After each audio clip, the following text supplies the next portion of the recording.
DocTalk is brought to you by Merck Animal Health, the science of healthier animals. Hey folks, welcome to the show. It's going to be a great show. Dr. David Grieger's here with us, and we're going to talk about the basics of embryo transfer. So many times we just talk about it like it's something that is easy to do, and we're going to talk about all the intricate steps and the science behind it. Stay tuned.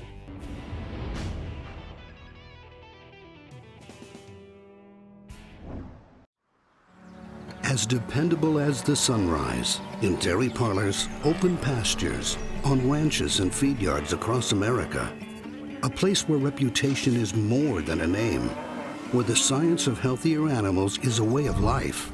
It's the responsibility that drives who we are and what we do.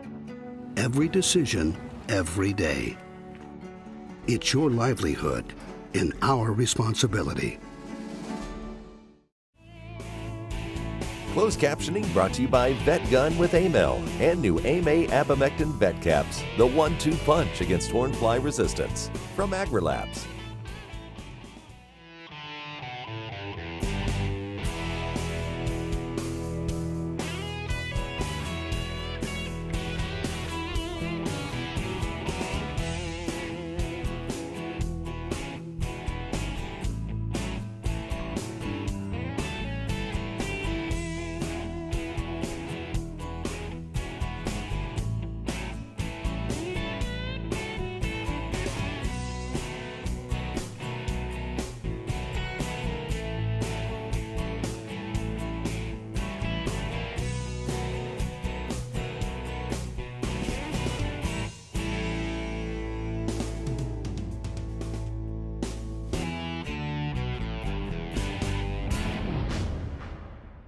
This segment is brought to you by the Beef Quality Assurance Program and the Kansas Beef Council, improving animal care and beef safety for more than 20 years. Hey folks, welcome to DocTalk. I'm here with a friend and colleague from the Department of Animal Science and Industries, Dr. David Grieger. He's a professor and his specialty is reproductive physiology. He spends an enormous, let me just cut to the chase, probably one of our best teachers here on this campus. With what he does with the students and the way that he approaches his day-to-day humility to teach the students, we're very blessed to have you here, and we're blessed to have you on the show. Thanks, Dan. It's good to be here. It's great to have him here, and we're going to talk about embryo transfer, which we talk about all the time, like, oh yeah, and ET and all this stuff. But breaking it down into the basics is important, and let's start off with kind of give me the history, if you don't mind. Sure. It really, well actually the first successful embryo transfer was done with rabbits, which, you know, everything's done with small animals, and that was in 1890. You and I were just small children there, so we don't remember that. But so the technology has been there for over 100 years of doing this, and basically to define that, embryo transfer is taking an embryo from one female, transferring that to a recipient or another female, and then hopefully she will take the pregnancy and gestate that to term. So that's the concept for embryo transfer. So they could do that surgically in the 20s with lab animals. In the 1950s, they did it successfully with cattle, and that was a surgical procedure where it had to do a mid-ventral incision, exteriorize the tract, things like that. There was general anesthesia. It worked. A lot of the continental breeds that came over that time, people used that to develop their herds that way, but of course it was time consuming and expensive. And then in the 1960s and 70s, non-surgical transfer came into play for cattle, and that really kind of exploded the use of embryo transfer in the beef and dairy industries. Yeah, it's been something that continues to grow in the industry, and you know, when you think about it, what are some of the reasons why we see this becoming more and more popular? Right. And initially, you think about, we could propagate the male side of things. Once we figured out how to collect semen and freeze semen, you could, and the bull is good. The bull's making cells every day, 24/7, essentially. The female side, you've got one egg from a cow and one estrus period, and so there's fewer gametes. It was a little more difficult to propagate that. But embryo transfer allowed us to take maternal side genetics from the cow side and increase the number of calves that could be born from that single female to propagate desired phenotype. So that's part of the driving force for that, and it just grew in popularity because it works well. There's some other things that help for transfer of genetics overseas because of disease resistance.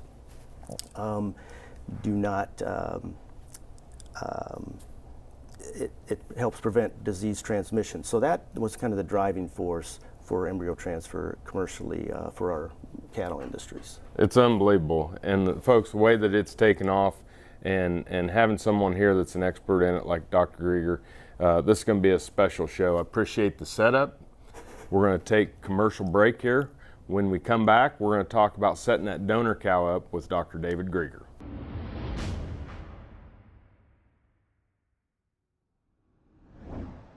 Thanks for joining me today for Boehringer Ingelheim's Cattle First.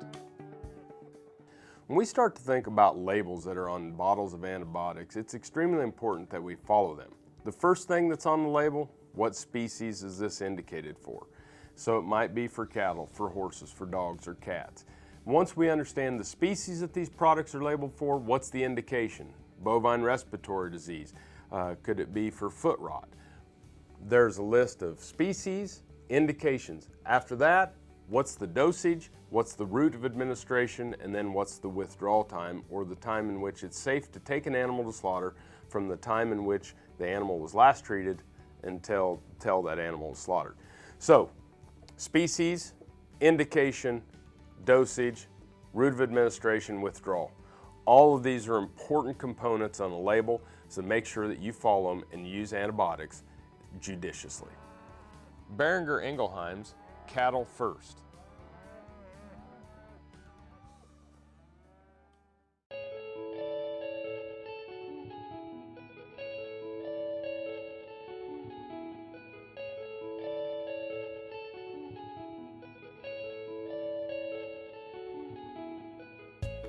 It must be an inherited trait because I have never wanted to do anything other than be in the cattle business.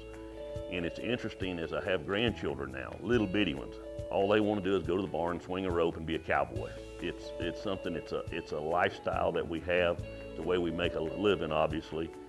But it's really more than that. It gives us the opportunity as a family to be able to work together and enjoy each other's company and make a living at the same time.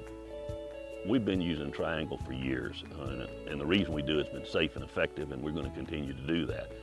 We'll put the cows in the chute twice a year, spring and fall. 100% of our cattle get vaccinated with Triangle.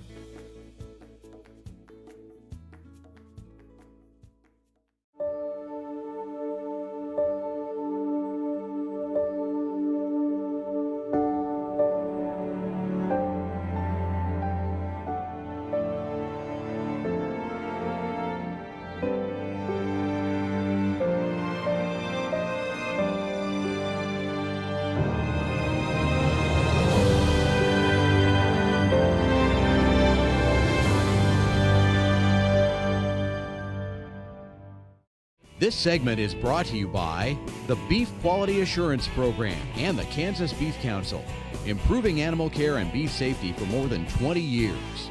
Hey folks, welcome back to DocTalk. Dr. Dan Thompson here with Dr. David Grieger. He's from the Department of Animal Sciences and Industry.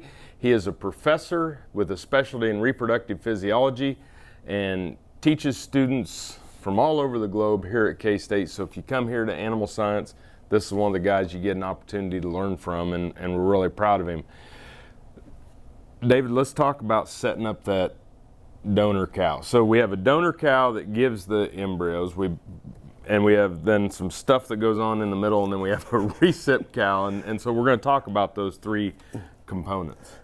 That's correct, Dan, and really the term embryo transfer makes it sound too simple because the transfer part is the second step of that, but recovering embryos actually takes more practice for veterinarians that do this, and to collect embryos is the first part, and then that is from the donor female. Okay. So she generally would be of genetic value for a producer that you want to propagate her genetics. And so setting up the donor really is similar to setting up your cows to do AI with, but with a couple key exceptions. And normally the donor would have would ovulate one egg per estrus, and that would happen every 21 days. With embryo transfer, we can super ovulate her, so she will ovulate more than one egg on a single heat, fertilize those eggs through AI, and there could be as many as 12, 20, up to even 30 embryos from that single estrus. Okay, and so that's super ovulation. It's done with a hormone that's inherent to all mammals. It causes follicles to grow anyway.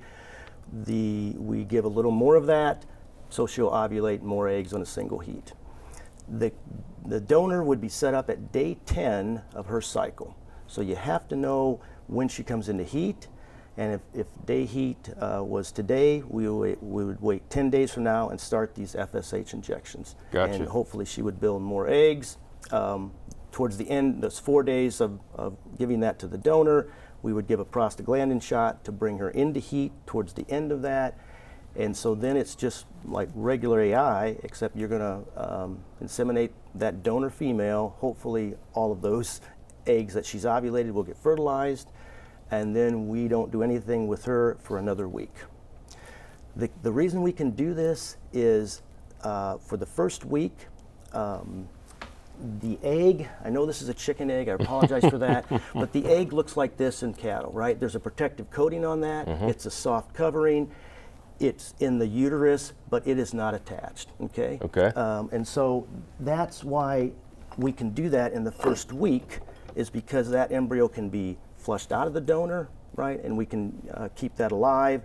It could be frozen and then put back in the recipient later. After 10 days, and I would say if we were teaching class, I would tell students the outside of this cattle embryo is called zona pellucida. That will be on the exam. Remember that. They won't. But after the embryo actually in the cattle actually hatches, and so imagine if we had this, and instead of having this to transfer, I wonder if I toss this to you now. So that once it hatches and starts to develop in the cow and attaches to the uterus, we cannot do embryo transfer with that donor. So timing's important. So getting that while that zona pellucida is intact is very important. It's critical. It's critical, right? Post hatching, they would say you're going to just damage them. You can't get the entire embryo out of that female, and that's why the day 7 transfer.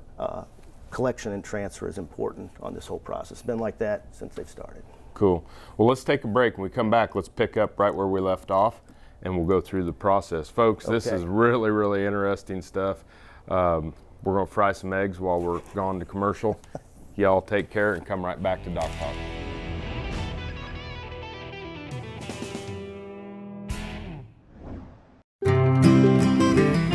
Hey folks, welcome. I'm here with Holly Martin of the High Plains Journal, and she has some exciting news to share. Yeah, we're having Cattle U here in Dodge City on July 31st and August 1st. It's going to be a great event, and I am so thankful that you would bring it here to Dodge City in Kansas. Yeah, it's the heart of cattle country. We were going to have a great speaker lineup, just as you know, you're going to be a part of it. Well, I looked at the speaker lineup, and I was just blown away. It's going to be something there for everyone. Absolutely. Hope that people come and spend 2 days with us learning. And it's not just for feedlot operators. No. Cow-calf producers, stockers, there's a little something for everybody. Yeah, and you're going to have a trade show with it? Yeah, trade show, great information to be able to learn in the educational sessions and then go outside and be able to find partners to work with. Come network with a bunch of cattle producers here in Dodge City. We're all going to be here, and it's going to be a great time. Thank you so much, Holly. Thank you. When it comes to stopping hornflies, cattlemen love their vet gun. Today they love it even more because Vet Gun now has a 1-2 punch with 2 VetCap insecticides. New AIM-A abamectin can be used in rotation with AIM-L for effective in-season control. Each delivers a unique mode of action to manage hornfly resistance. So start your in-season rotation program with AIM-L and new AIM-A abamectin VetCaps from AgriLabs. You spent countless hours building a strong operation. But when it comes to trichomoniasis, the odds are stacked against you. It takes just one infected bull to take down the whole herd. Damage could include open cows, lost pregnancies, and lost profits. The good news is with TrichGuard, a herd doesn't have to feel like a house of cards. This segment is brought to you by the Beef Quality Assurance Program and the Kansas Beef Council, improving animal care and beef safety for more than 20 years. Hey folks, welcome back to DocTalk. Dr. Dan Thompson here with Dr. David Grieger.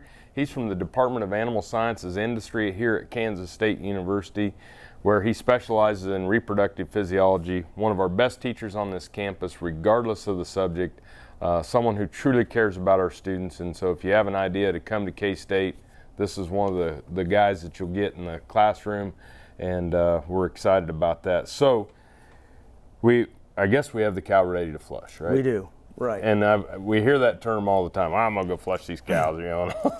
But tell us, what does it mean? Yep. Flushing is the term used for collecting embryos out of the donor. And so I brought a couple props because if you just not a live cow, folks, just this here, we would, like you were going to AI, you would pass the cervix and deposit semen here. For embryo transfer, the collection pipette has to go up into one horn or the other. This is for collecting the embryos. For collecting the embryo. Yep. So we hope she has ovulated a number of eggs in there. This is day 7 after we bred her on the donor, and we're going to need to collect those out of a horn. How that happens... You want me to hold it? Yeah. Right. You've got a catheter like this. That's a collection catheter. It is a little more thick than a AI gun, so sometimes it's a little hard to pass, but we would pass this through the cervix and end up into one horn or the other. Okay. And I'm going to pull this out, Dan, and just show you. These are designed with one-way valves, and so first let me attack you with this. If we put air in there, if you can hold that right there. We put air in there, and then it's a one-way valve. This will fill up, block anything from coming back, and then there's holes at the end of this where then we take another syringe and we can flush fluid and media right in through into the horn. Okay. That horn will blow up, and then back, and what the veterinarian's doing inside there is massaging that. Hopefully the embryos kick up, come back here through another canal, and they can actually collect those in a syringe or a filter like this because they're very small. You can actually see an embryo with your naked eye. At this stage, you would have to know it's that, and it'd be a white dot, and that's all you could have in there, right? So without a microscope, you're not going to be able to find those. But they would flush media through. The embryos are trapped on there. Now you can transfer these into a dish or recipients, and the procedure with the donor is done. Before you would pull this back out, you would just they call that a cuff. You would release the air in the cuff, and then come right back out of the cow. So for the donor process, she's good to go, and we can talk about that, but she could be, that's healthy for her, and if she comes back into heat another 21 days later, most of the time she can conceive and have her own calf that year if you want that. It's pretty flexible on how if you know what you're doing and how you listen to your veterinarian how to monitor that, you have some flexibility on her reproductive status. So then the embryos are taken back to the lab. They're graded? They're graded according to 1, 2, or 3. Usually there's a grade on how developed they are, right? You might hear the term morula and blastocyst. Those are about week-old age embryos, and either of those stages work, and if they look really good, and you got to have some training to do this, they might be a grade A or grade 1, okay? And so they'll be graded, and then you decide, are they viable, worth putting back in, viable enough to freeze, and you go from there. But that does take some time, and this is the technical part of, you need trained people to find embryos. They would dump this into a dish, find them, grade them, and then decide, and they'll label that. If they freeze them, they'll label their stage and grade right on the straw, and so whoever uses that later will know when it was flushed and the status of the embryo. Wow.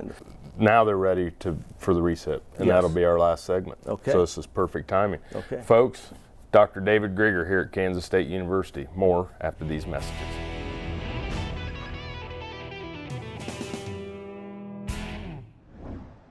Some call it a come-from-behind victory, an unlikely win, a reversal of fortune, snatching victory from the jaws of defeat. This is our moment, our victory dance, because we choose confidence. We choose Zuprevo for BRD treatment. Ask your veterinarian to prescribe Zuprevo. Zuprevo is a fast-acting, long-lasting BRD treatment that you can count on to get the job done. Choose confidence. Choose Zuprevo from Merck Animal Health. We work in our business every day. Let's work on our business.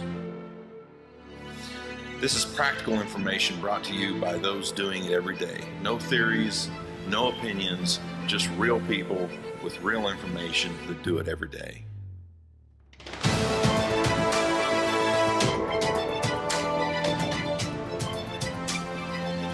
You want your people to follow you, care for them, love them, be there for them, tell them you've got their back.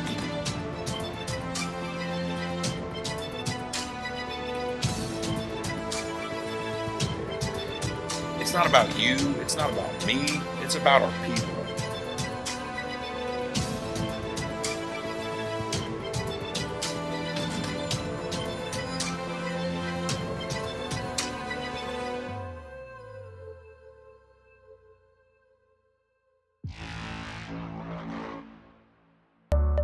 Say this is a calf that's been run through the chute a few too many times. Going through the chute stresses cattle, causing them not to eat like they should. Luckily, Pyramid 5 plus Presponse SQ provides proven protection against key respiratory diseases in a single shot, with just one trip through the chute. Talk to your veterinarian about Pyramid 5 plus Presponse SQ, and soon your calves will relax and eat like a whole different animal.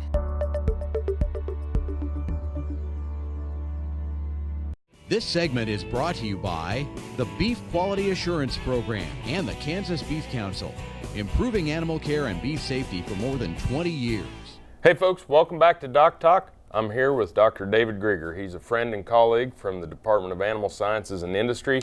He teaches reproductive physiology and pretty much anything repro over in animal science. This is the guy we go to. So thanks for being here today. You're welcome. welcome. Been a tremendous amount of information, and now we're ready to take that embryo and put it into the cow, the recipient cow. Right.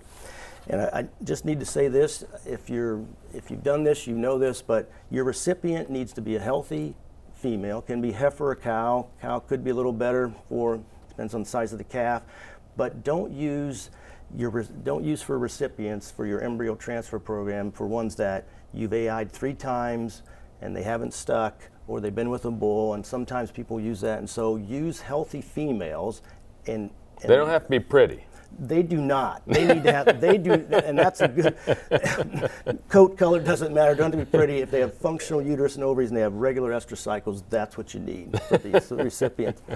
And basically, Dan, on those, when the donor came into heat, when we flushed those embryos, if you're doing fresh transfer, you want your recipients to be in heat that same day, because you're going to take this day 7 embryo that we collected from the donor and put it into those recipients that on day 7 for them, so the age of the embryo, which is a week old, matches the time of the recipient when she had her heat a week back, right? So day 7 embryo into day 7 recipient.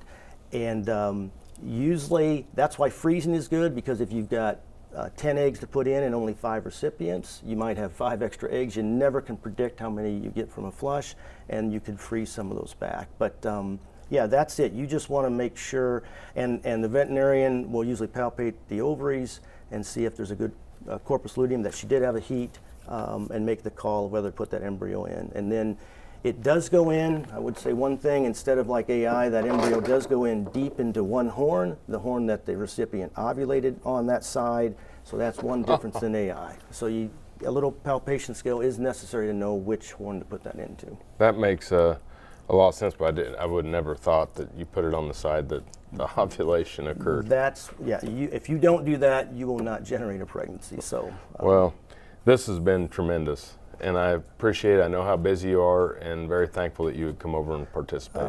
You're very welcome. and I appreciate it. And so we'll see, you know, hand on the egg, see if you do have good hands. Oh. He does. All right. We saved the calf. Thanks, Dan. Thank you, David. And thank you for watching Doc Talk. Remember, always work with your local veterinarian. And if you want to know more about what we do, you can find us on the web at www.doctalktv.com. We appreciate you watching. With David Grieger here at Kansas State University, I'm Dr. Dan Thompson, and I'll see you down the road.